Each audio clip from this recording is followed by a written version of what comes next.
When I go to write the equation for this graph, first of all, I make sure I have f of x equals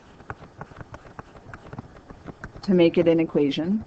I identify the vertex, and this one is at -2, 2. So inside the parentheses, I will write x plus 2 to shift it to the left 2, and outside I will also do a plus 2 to shift it up 2.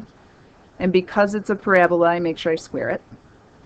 If I check the pattern 1, 1, 2, 4, 3, 9, my graph does not follow the 1, 1, 2, 4, 3, 9 pattern. It looks like it goes 1, 2, and then 2, 1, 2, 3, 4, 5, 6, 7, 8 before it goes off the graph paper.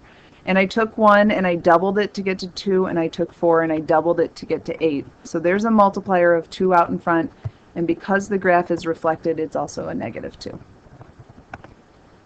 The solutions are the x-intercepts on the graph, so -3 and -1, and they're written in brackets.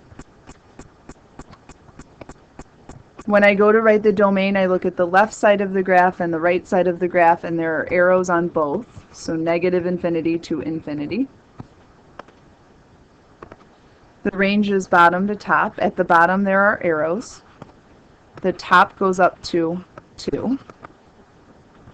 So my graph goes from -infinity to 2, and we include 2 because there is a point, the vertex specifically, at -2, 2.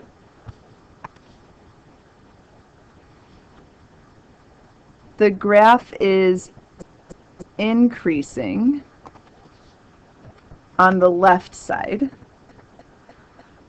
because if I trace it from left to right, my pen is going up, and it starts with an arrow on the left and ends at the vertex.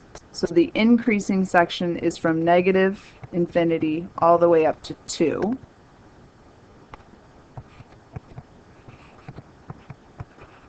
But we don't include 2 because at 2 it stops increasing and it begins to decrease.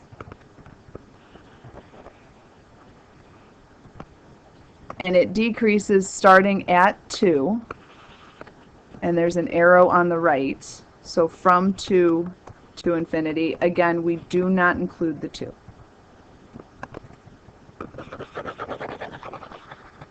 When I go to find the greater than 0 and less than 0, greater than 0 means where is the graph above the x-axis, and this piece right here is where it's above the x-axis. That piece starts at -3 on the left and ends at -1 on the right. So from -3 to -1, and we don't include them because it doesn't have the equal to symbol over here. For the less than 0, I go find the graph, or the part of the graph that's underneath the x-axis. And there's 2 pieces that are underneath. So I look at the left one and say there's an arrow and it goes all the way up to -3, so from -infinity to -3. I draw a union symbol, and on the other side it starts at -1 on the left and has an arrow on the right, so from -1 to infinity.